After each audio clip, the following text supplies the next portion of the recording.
Et si je vous disais que l'État français peut lire vos messages, écouter vos appels et même vous localiser en temps réel, sans que vous le sachiez?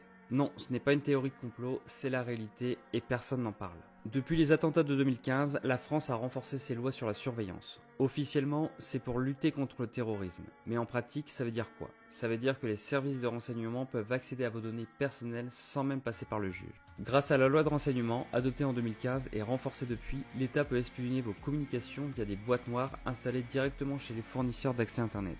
Ces outils analysent en temps réel tout ce que vous faites en ligne. Et ce n'est pas tout. Avec la loi de la cybersécurité, les autorités peuvent exiger de WhatsApp, Signal ou Telegram qu'ils leur livrent vos messages chiffrés. Résultat, votre vie privée, elle n'existe plus.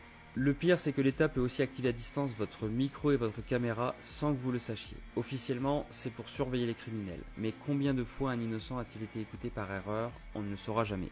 Imaginez un monde où, si vous tapez comment cacher son argent sur Google, vous recevez une convocation des impôts. Ou si vous critiquez un élu sur Twitter, votre compte bancaire est bloqué. Ça vous semble extrême? Pourtant la Chine utilise déjà ce genre de système. Alors, on est encore loin de 1984 ou pas? La question, jusqu'à où l'État ira? Et vous, qu'est-ce que vous en pensez? J'attends votre avis en commentaire et surtout, n'oubliez pas de vous abonner.